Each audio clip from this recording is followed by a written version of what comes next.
Miscellaneous पढ़ रहे थे ना हम लोग, विविध प्रश्नावली हम लोग पढ़ रहे हैं। कहाँ पे थे पिछले क्लास में? 10 सवालों को हम लोग क्लियर किए थे। तो 11वां पे आते हैं, आप लोग रिवीजन कर लेना अच्छे से। कह रहे हैं आव्यूह एक्स ज्ञात कीजिए। सुनिएगा, आव्यूह को अंग्रेजी के कैपिटल लेटर से डिनोट करते हैं। आव्यूह को जो डिनोट करते हैं वो अंग्रेजी के कैपिटल लेटर से न करते हैं। तो कह रहा है आव्यूह एक्स ज्ञात कीजिए। ओके, मतलब आव्यूह ज्ञात कीजिए, मतलब मेरे प्रश्न में पूछा जा रहा है जो एक्स जो है वो व्हाट ज्ञात करे। आव्यूह एक्स ज्ञात करे, सारे बंदे के ध्यान यहाँ होना चाहिए। आव्यूह एक्स ज्ञात कीजिए यदि, मतलब कुछ दिया हुआ आपको प्रश्न में, तो जो दिया हुआ है उसको हम चुकी करके लिखना चाहेंगे। एक्स 1 2 3 4 5 6 इक्वल -7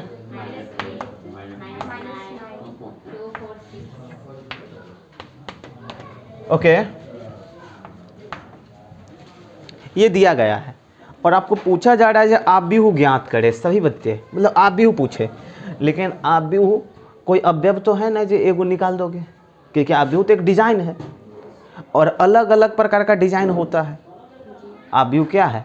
आव्यूह एक डिजाइन है, अलग अलग प्रकार का होता है। आव्यूह 2x2 कोटि की भी हो सकती है, 3x3 कोटि भी हो सकती है। तो इसमें प्रश्न में पूछ रहा मुझे आव्यूह एक्स चाहिए। तो सबसे पहले हमें आव्यूह एक्स ज्ञात करने से पहले ये देखना पड़ेगा ये जो एक्स आव्यूह हम ज्ञात करने वाले हैं वो कितना क्रॉस कितना कोटि का ज्ञात होगा। सबसे पहले कोटि डिसाइड करनी पड़ेगी, तो ये सोचना पड़ेगा आपको। आइए सोचते हैं। बराबर के उधर जो आव्यूह है वो 2x3 कोटि का है। ध्यान दीजिएगा समझाने के लिए। अब बराबर के इस तरफ जो ये आव्यूह है ये भी है 2x3 कोटि का, समझ गए ना।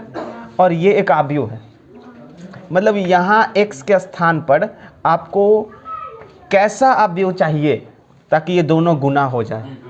सुनिए सुनिए सुनिए, x के स्थान पे आव्यूह चाहिए ना, कैसा आव्यूह चाहिए ताकि दोनों गुना हो, क्योंकि यहाँ पे आव्यूह का मान पुट करके गुना करोगे ना, तो x के स्थान पे कैसा आव्यूह चाहिए कि दोनों गुना हो जाए। और गुना होने के बाद वो 2x3 पुट जाए। ध्यान से देखिएगा, लोचा है, क्योंकि बराबर के उधर 2x3 कोटि का है तो बराबर के इधर भी 2x3 कोटि का ही होना चाहिए, तब ना आव्यूह की समानता अप्लाई होगा। सुन लो, ठीक है, आपकी बढ़िया सोच रहे हो। तो बराबर को उधर 2x3 है तो गुना होने के बाद भी इधर 2x3 होना चाहिए, तब तो समानता होगा ना। तो इधर थोड़ा सोचो जो x की जगह पे कैसा आव्यूह रखेंगे ताकि गुना होने के बाद 2x3 प्राप्त हो। तो देखिए 2x2, समझ रहे हो, क्योंकि दो आव्यूह को गुना होने के लिए पहला का सम दूसरा के पंक्ति के बराबर होना चाहिए। तो पहला का सम दूसरा के पंक्ति बराबर होगा, अब ये कट जाएगा और यहाँ पे 2 होना चाहिए, तब ना 2x3 बचेगा। समझ गया ना। तो सबसे पहले ये सोचना पड़ेगा जो x के स्थान पे कैसा आव्यूह रखे जो 2x3 प्राप्त हो मुझे। तो 2x2 कोटि रखना पड़ेगा, तब ना देखेंगे 2 कट जाएंगे और ये 2 और 3 बचेगा, मतलब दोनों तरफ बराबर हो जाएगा। तो इतना लंबा चौड़ा सोचने के बाद आपको एक चीज़ पता चला, जो ये जो मेरा x होगा वो 2x2 कोटि का आव्यूह होगा और वही मुझे चाहिए। तो 2x2 कोटि का आव्यूह में 4 अवयव होता है, 2x2 कोटि के आव्यूह में अवयव होता है 4। तो सबसे पहले हमको मानना पड़ेगा यहाँ पे, है ना।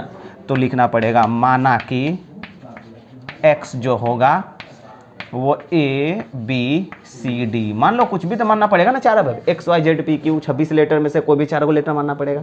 तो मान लेते हैं x जो है A B C D है, कोई दिक्कत। और अब हमको बैठाना पड़ेगा, है ना। तो अब लिखोगे अब x इंटू x की जगह पे मान बैठाना पड़ेगा ना। अब x के स्थान पे यही बैठाएंगे A B C D और कितना है भाई 1 2 3 4 5 6 और उधर भी एक आव्यूह है।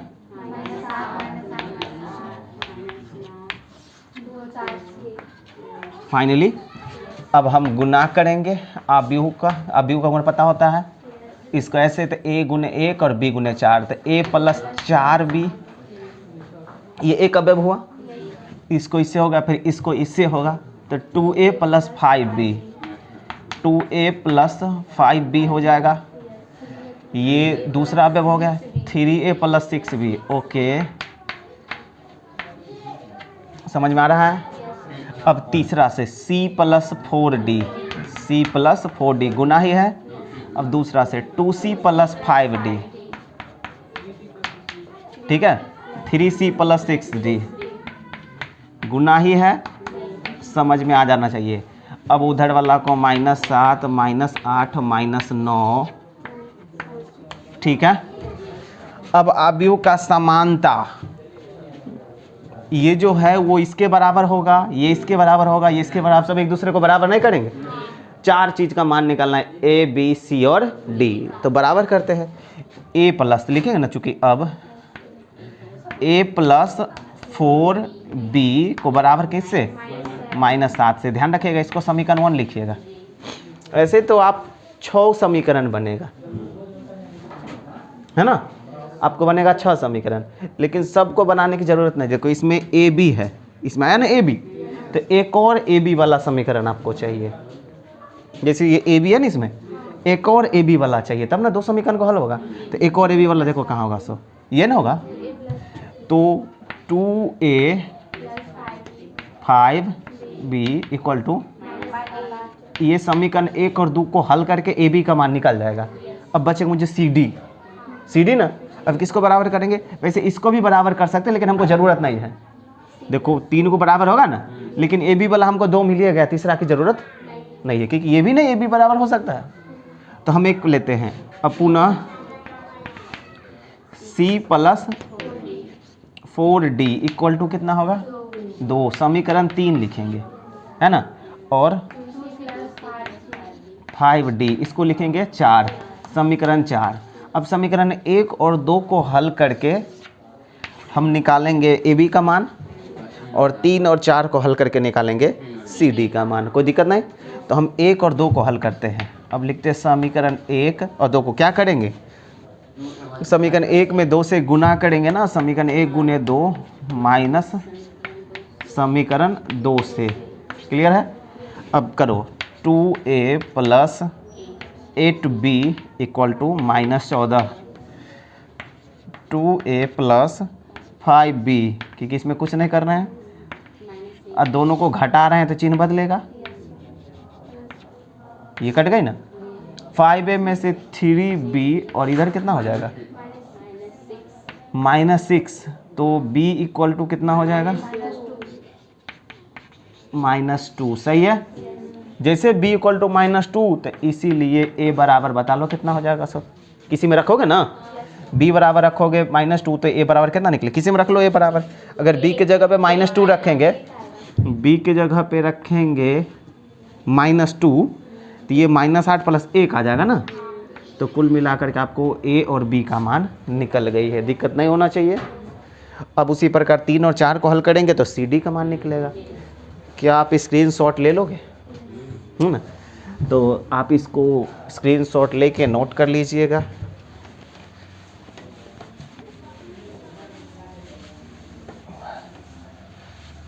आइए, अब इतना ही में हो जाएगा, है ना। पुनः समीकरण 3 और 4 को हल करेंगे, तो 3 को आप क्या करोगे, C और 2C, है ना। समीकरण 3 में 2 से गुना करेंगे, और समीकरण 4 को कुछ नहीं करेंगे। तो बताओ 2 से गुना करें कितना हो जाएगा, 2C + 8D = 4, ये ना घटा रहे हैं ना, घटा रहे हैं, आपत्ति नहीं होना चाहिए। तो मुझे लग रहा है ये घट करके 3D = 0, तो D बराबर कितना हो जाएगा, कोई लोचा नहीं। जब D = 0, तो इसीलिए C बराबर बताओ कितना हो जाएगा। जब D = 0 रखोगे तो C बराबर कितना निकलेगा, 2। कोई आपत्ति नहीं। ए बी सी डी का मान निकल गई ना। अंतिम में आपको लिखना बहुत ज़रूरी है। अतः x = ABCD है, तो A B C D, कोई लोचा नहीं होना चाहिए। तो ये आपको आव्यूह निकालना होगा ऐसे। सबसे पहले तो ये सवाल नंबर है आपका 11वां, नोट कर लीजिए, स्क्रीनशॉट कर लेंगे, ठीक। चल क्या, तो 12वां थोड़ा देखेंगे हम लोग। देखिए ये भी गणितीय आगमन का सिद्धांत पढ़ चुके हैं, प्रश्न को थोड़ा पढ़ते हैं। कहे यदि ए तथा बी समान कोटि के वर्ग अवयव इस प्रकार है कि ए बी बराबर बी ए, मतलब प्रश्न में कुछ दे रखा है, तो प्रश्न में कुछ दिया हुआ है, तो जो भी दिया हुआ है हम उसको पहले लिखना चाहेंगे।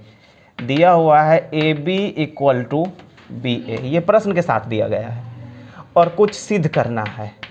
पहले ही हम लिख लेते हैं जो क्या सिद्ध करना है, अब हम इसको पढ़ेंगे तब लिखेंगे।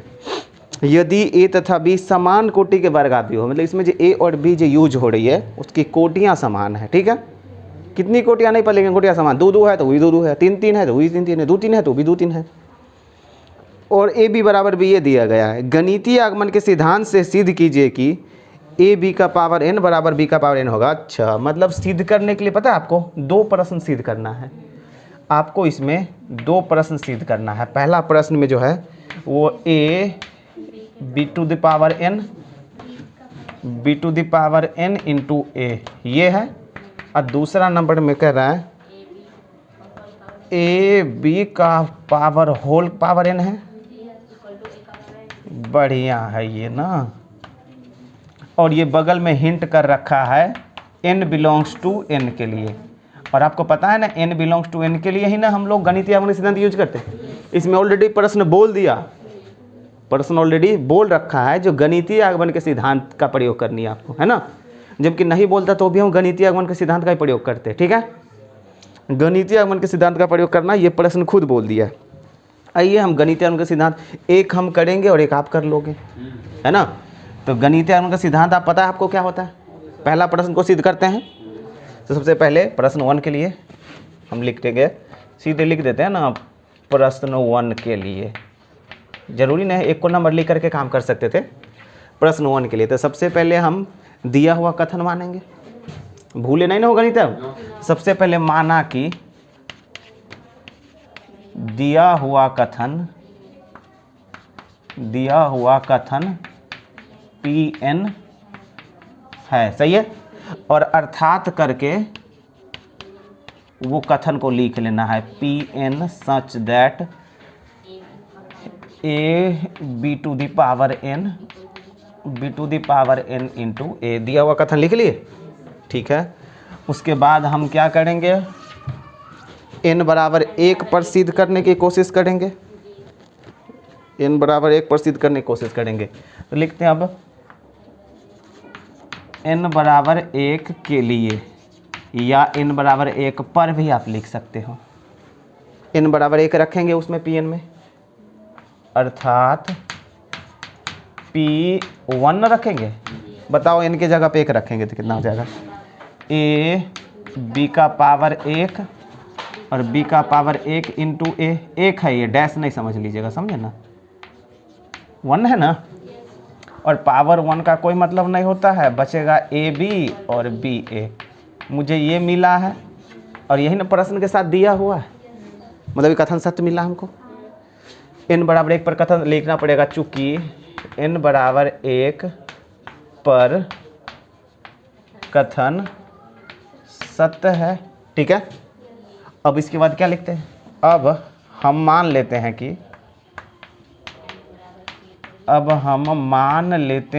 कि n बराबर k पर भी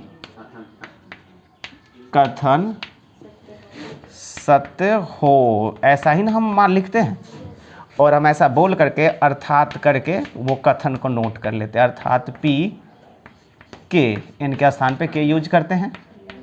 तो क्या हो जाएगा यहाँ पे p की जगह के a b to the power k और b to the power k इंटू a, यही ना। और इसको समीकरण 1 नोटेड करते हैं। उसके बाद हम लिखते हैं अब हमें सिद्ध करना है कि n बराबर k+1 पर भी कथन सत्य हो,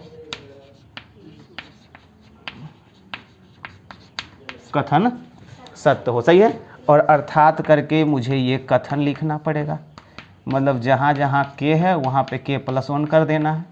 शुरू हो जाइए, A B to the power K plus 1 equal to B to the power K plus 1 into A. सही है, यही ना मुझे सिद्ध करनी है।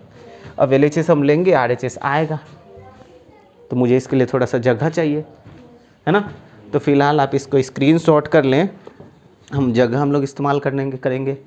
तो हम लोग मिटाते हैं, इधर वाला थोड़ा सा पोर्शन मिटाएंगे। घर पे जा कर के, ये 2 सवाल है, समझ रहे हैं ना, मिटा दे, 2 सवाल है। तो घर पे जाके आप लोग काम कर लेते हो ना, हो घर पे जाके काम तो कर लेते हैं ना। इग्नोरमेंट नुकसान है, पढ़ाई आपको करनी है। तो लिखेंगे अब LHS इक्वल टू, तो LHS क्या है मेरा, A B to the power K plus 1। सही है, आगे बढ़ाएंगे तो A B to the power K into सीधे बी, क्योंकि इसको तोड़ेंगे ना हम, जब इसको तोड़ेंगे तो बी का पावर के, बी का पावर 1, कुछ नहीं। तो अब जैसे ऐसा टूटेगा तो ये देख लो, यही ना आपको प्रश्न में दिया होगा कहीं पर ही, समीकरण 1 जो आप नोटेड करते हो, क्योंकि वही से ना मान जाता है, हर प्रश्न में जाएगा ही, हर प्रश्न में। देखो ए इंटू बी का पावर के यहाँ पे दिख रहा है, ए इंटू बी का पावर दिख रहा है ना। अब ए इंटू बी का पावर के जगह पर हम क्या लिखेंगे, B to the power K into ए, और बगल में तो बी है ना, बगल में हिंट बॉक्स लिख दो समीकरण 1 से, समीकरण 1 से मान रखने पर। अब आप देखोगे, सुनिए मेरी बात को, ये ए इंटू बी प्रश्न में दिया गया है ना, ए इंटू बी की जगह पे बी ए हम लिख सकते हैं, प्रश्न ही ना बोल रहा है जो ए बी की जगह पे आप बी ए लिख सकते हो। तो मेरा जो है बी टू द पावर के, फिर ए बी को हम क्या लिख दें, बी ए। अब इसको देख लीजिए, बी का पावर के प्लस 1 नहीं लिखेगा, कुछ नहीं, पावर 1 तो, और इंटू ए, और ये आपको RHS आ गई, है ना। आप लिख दीजिए प्रूव्ड, गणितीय आगमन का सिद्धांत का प्रयोग करके आपका काम हो गई है, कोई दिक्कत नहीं। दूसरा आप खुद बनाएंगे, हो जाएगा ना। अरे सेम टू सेम चीज़ है भाई, सेम प्रोसेस, सिर्फ अंक बदल देना। ये दूसरा आपको कर लेनी है, LHS और RHS सेम टू सेम चीज़ें ट्राई करें, एक बार गलती होने के बाद भी हो जाए तो चलेगा। इसको आपको नोट कर लेनी है बहुत आराम से, तो नोट कर। 13वां को देख लेते हैं। 13वां कह रहा है सही उत्तर चुनने के लिए कह रहा है, ऑब्जेक्टिव्स है। ए इक्वल टू आपको दे रखा है प्रश्न में alpha beta gamma minus alpha, okay. और कुछ दिया गया है चूकी करके, ए स्क्वायर इक्वल टू आई के बराबर करना है, मतलब ए को 2 बार लिखना है, A square alpha beta gamma alpha beta gamma, okay, minus alpha, और आई हम जानते हैं 1001, ठीक है। अब बड़ी आराम से इसको बढ़ाओगे आप, गुना तो आता है आप लोग को, अल्फा स्क्वायर बीटा गामा, है ना। इसको इससे हो गया beta alpha beta minus beta alpha, बोलो चाहे अल्फा बीटा, सेम ना है, alpha gamma plus minus alpha gamma, sorry इधर तरीके गामा तामा लिखने में ना, हो गई। Alpha beta gamma beta plus alpha beta gamma beta और minus minus plus alpha square, alpha square, सही है, 1001। गुना कर लिए। अब गुना करने के बाद आप बराबर करें, मुझे लग रहा है ये कट जाएगी और ये भी कट जाएगी, तो मुझे मिलने वाली है यहाँ पे alpha square plus beta gamma, और ये 0 मिलने वाली है ना, यहाँ भी 0, alpha square plus beta gamma, और ये 0 0 1 0 0 1, ठीक है। ये 0 0 है, ये 0 0 है ना। और देखो ये दोनों सेम है, दोनों सेम है ना, तो कहीं भी एक जगह को बराबर कर लो, लिखे है ना, लिखेंगे चूँकि alpha square plus beta gamma equal to 1। अब ऑप्शन मिला लें इस हिसाब से, ऑप्शन नंबर सी। अच्छा, मतलब दोनों को उधर ले जाया गया है, उधर ले गया है, तो एक तो है ही ना माइनस, कैसा प्रश्न है, अल्फ़ा स्क्वायर और माइनस बीटा गामा, और आ गया ना 0। ये ऑप्शन नंबर मैच करे आपको सी, जल्दी से कर लेंगे। 14वां प्रश्न को हम देख लेते हैं। 14 प्रश्न क्या करे, यदि एक अवयव सममित तथा विषम सममित दोनों ही हैं तो वह अवयव क्या होगा। देखिए आपको याद रखनी पड़ेगी, अगर कोई अवयव सममित और विषम सममित दोनों है, मतलब समझिए ना, अगर एक अवयव सममित भी है, अगर कोई अवयव सममित भी है और वही विषम सममित भी है, विषम सममित है, तो पता ऐसे अवयव होते हैं वो शून्य अवयव होते हैं, शून्य अवयव। कोई लोचन है, मतलब अगर कोई अवयव सममित भी होगा और विषम सममित, तो वह कैसा अवयव होगा, जो सममित विषम सममित दोनों है, तो वह शून्य अवयव होती है। ध्यान रखिएगा, समझ रहे हैं ना, अगर कोई अवयव सममित और विषम सममित दोनों होने के लिए उसे कैसा होना चाहिए, शून्य अवयव होना चाहिए, क्योंकि विषम सममित के लिए तो विकर्ण शून्य होगा, है ना, तो दोनों रूल्स को तभी फॉलो करेगा जब वो 0 0 0 0 होगा, तब ना कोई प्लस माइनस का फर्क नहीं पड़ेगा।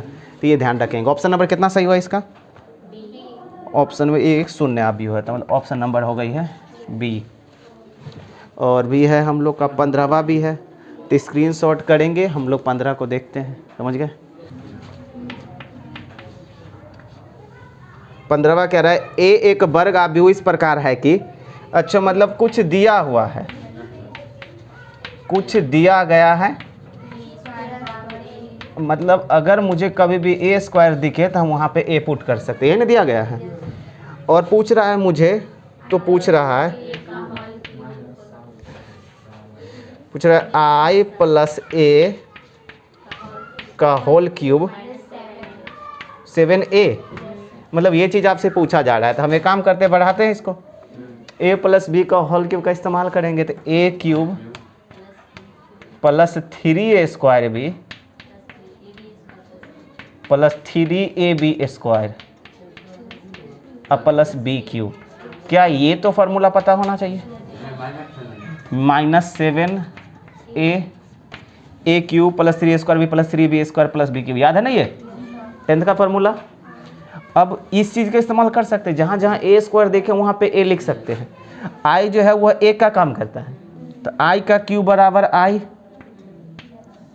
i का क्यूब बराबर i, और ये i स्क्वायर देखो यहाँ पे प्लस 3i, नहीं i स्क्वायर मतलब i, और a प्लस 3i, और a स्क्वायर के स्थान पे a लिखेंगे, क्योंकि प्रश्न में खुद बोल रहा है a स्क्वायर के लिए a लिखना है, तो मुझे यहाँ पे a स्क्वायर दिख रहा है, वहाँ पे क्या पुट कर लेंगे a, प्लस a क्यूब के जगह पे हम a स्क्वायर इंटू a लिखेंगे, a क्यूब के जगह पे a स्क्वायर इंटू a लिखेंगे ना, बोलो चा। तो कुल मिलाकर के हम इसको यहीं पे हम थोड़ा सा अधूरा अगर कर ले, देखिए यहाँ पे हिंट बॉक्स में मार देते हैं, a क्यूब के लिए हम लिखेंगे a स्क्वायर इंटू a, ठीक है। अब फिर से a स्क्वायर का स्थान पर लिखेंगे a और फिर a, तो फिर ये हो जाएगा a स्क्वायर, अब फिर a नहीं लिख देंगे, तो कुल मिलाकर हम a क्यूब के जगह पे सीधे a लिख सकते हैं, है ना। तो यहाँ पे हम a क्यूब के जगह पे a लिख लेंगे और -7a तो है ही, ठीक है। अब आगे बढ़ाते हैं, i तो है ही, 3i में a से गुना करेंगे तो 3a हो जाएगा, नहीं 3a हो जाएगा, क्योंकि i का कोई मतलब नहीं होती है, गायब हो जाएगा, और 3a यहाँ भी हो जाएगी, और यहाँ पे a में से 6a घटा तो कितना हो जाएगा -6a, ठीक है। अब देखिएगा, आपको नोटिस कीजिएगा, तो माइनस ये सब दोनों मिलकर के इसको नहीं काट देगा, तो सीधे बचेगा i, और ऑप्शन मिला लेंगे, आपकी आंसर i हो गई, तो ऑप्शन नंबर हो गई है सी। ये प्रश्न आपका 15 नंबर हो गई। तो मिसलेनियस ख़त्म कर लिए हैं आप अवयव चैप्टर का। अब आपको रेगुलर प्रैक्टिस चाहिए 1 से लेकर के पूरा क्लास तक। प्रैक्टिस पे हम आपको चढ़ा हुआ रहेंगे, पूछताछ भी रहेगी जारी। डेली आपको 2-2 क्लास देखनी पड़ेगी, लंबा देखना पड़ेगा, आपको अच्छा रहेगा, समझ गए। तो ये मैट्रिक्स ख़त्म हुए। अगले क्लास से हम लोग पढ़ेंगे